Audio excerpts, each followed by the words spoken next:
Welcome to my YouTube channel IWS1। तो दोस्तों, आज की वीडियो में मैं क्लास 11 का सिलेबस स्टार्ट करने वाला हूँ और क्लास 11 के पूरे मैथमेटिक्स का पैकेज हमारे चैनल पर स्टार्ट होगा। अगर आप हमारे चैनल के साथ जुड़ते हैं तो आपको क्लास 11 के मैथमेटिक्स की कहीं भी कोचिंग या ट्यूशन की आवश्यकता नहीं पड़ेगी।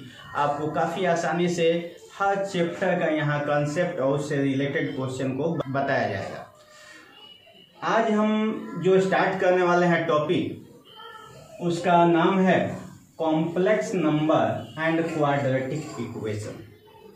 वैसे क्वाड्रेटिक इक्वेशन के बारे में आप लोग क्लास 10th में स्टडी किए होंगे, तो कॉम्प्लेक्स नंबर के बारे में डिस्कस करने से पहले हमें कुछ बेसिक नंबर सिस्टम के बारे में जानकारी होनी चाहिए। जैसे रियल नंबर के बारे में हमें मालूम होना चाहिए।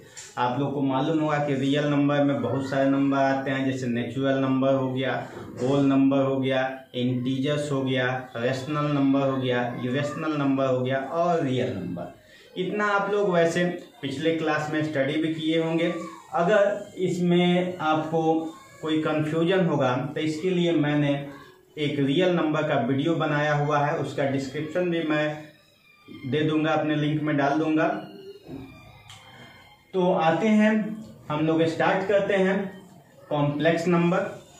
कॉम्प्लेक्स नंबर को समझने से पहले हमें इमेजिनरी नंबर को जानना होगा। यानी पहले हमें यह समझना होगा कि what is imaginary number. Imaginary number होता क्या है?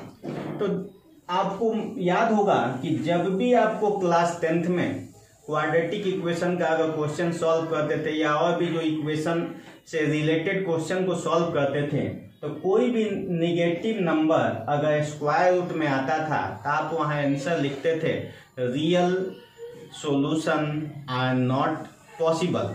तो वहाँ real solution are not possible इसलिए लिखा जाता था क्योंकि क्लास 10th में हम लोग ओनली रियल नंबर तक ही पढ़े हुए रहते हैं। इमेजिनरी नंबर के बारे में हमें नहीं जानकारी होती है।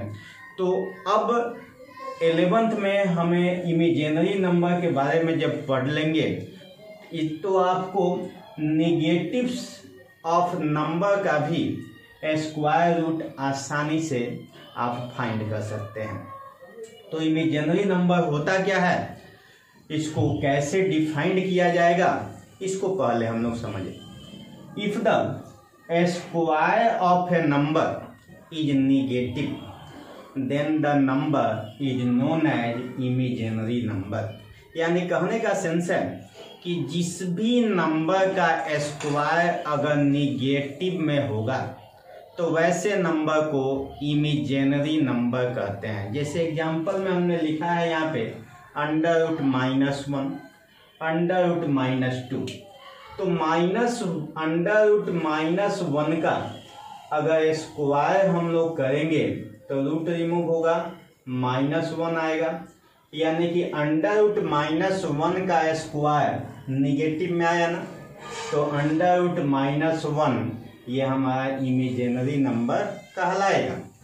सेम वैसे ही अंडर रूट -2, अंडर रूट -2 का भी अगर स्क्वायर करेंगे तो ये भी निगेटिव में आएगा, -2। और हमने डिफिनीशन से हमें मालूम है डिफिनीशन से कि जिस भी नंबर का स्क्वायर अगर निगेटिव में होगा वह नंबर इमेजिनरी नंबर कहलाता है। तो यहाँ पे -1 के स्क्वायर रूट का स्क्वायर जब किए तो ये -1 आया। यानी अंडर रूट -1 और अंडर रूट -2 जो है इमेजिनरी नंबर होगा। अंडर रूट -1 को ग्रीक लेटर आई से डिनोट किया जाता है, जिसको हम लोग आयोटा के नाम से जानते हैं। इस आई को आयोटा कहा जाता है।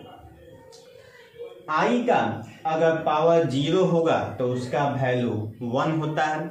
वैसे आप एक्सपोनेंट में पढ़े भी हैं कि a का पावर 0 = 1। यानी किसी भी नंबर का पावर अगर 0 होता है तो उसका वैल्यू हमेशा 1 होता है। i का पावर 1 यानी i होगा। और आई का जब स्क्वायर करेंगे तो ये -1 के इक्वल आएगा। ये आपको हमेशा याद रहना चाहिए कि आई स्क्वायर इक्वल टू -1 और अंडर रूट -1 का वैल्यू आई होता है। ये दोनों काफ़ी इम्पोर्टेंट पॉइंट है, तो ये दोनों पॉइंट आपको हमेशा याद रहना चाहिए। अब आपको इससे रिलेटेड कुछ एग्जाम्पल बताते हैं। जैसे आपको वैल्यू फाइंड करना होगा आई का पावर 8 का। आई का पावर 8 का वैल्यू फाइंड करना होगा, तो आप कैसे फाइंड करेंगे? तो देखिए, हमने आपको बताया है कि आई स्क्वायर का वैल्यू -1 होगा। तो जब भी आई का पावर 2 से अधिक होगा, यानी कि 2 से ज़्यादा होगा, तो पहले इसको आप आई के पावर 2 के रेस्पेक्ट में ब्रेक कीजिएगा। तो आई के पावर 8 को हम लोग लिख सकते हैं आई स्क्वायर का पावर 4, यानी आई के पावर 8 को हमने आई स्क्वायर के फॉर्म में ब्रेक किया। अब आई स्क्वायर का वैल्यू हमें मालूम है -1, तो ये -1 का पावर 4 हो जाएगा, -1 का पावर +1। इस तरह से आई के पावर 8 का वैल्यू आ गया 1। सेम वैसे ही अगर आई का पावर 15 हो तो इसका वैल्यू कैसे फाइंड करेंगे? तो हमने आपको अभी बताया है कि आई का पावर जब भी 2 से मोर देन होगा तो उसके 2 के पावर के फॉर्म में पहले ब्रेक करना होगा। तो आई के पावर 15 को भी हम लोग 2 के पावर में ब्रेक करेंगे, तो आई स्क्वायर का पावर 7 इंटू आई आएगा।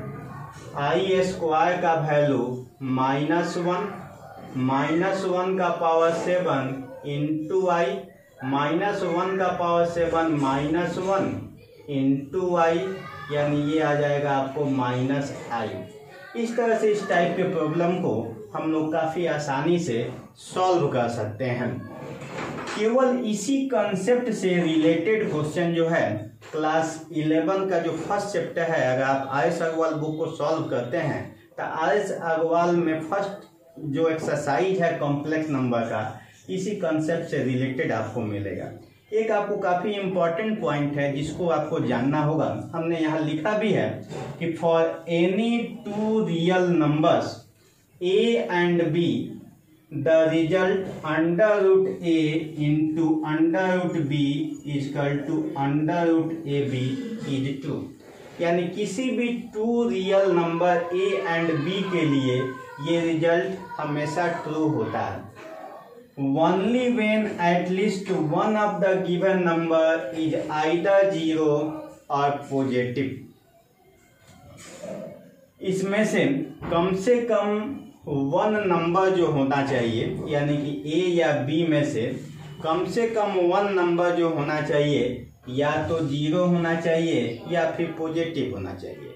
तो ये इसका प्रोडक्ट √-2 इंटू √-3, तो इस फॉर्म से इसको जब हम लोग मल्टीप्लाई करेंगे तो √ab a के प्लेस पे -2, b के प्लेस पे -3, -2 में -3 से मल्टीप्लाई करेंगे 6 आएगा, यानी इसका रिजल्ट आ गया √6, जो कि रॉन्ग है, क्योंकि यहाँ कंडीशन आपको दिया गया था कि a एंड b में से कम 1 नंबर जो है या तो 0 होना चाहिए या तो पॉजिटिव होना चाहिए।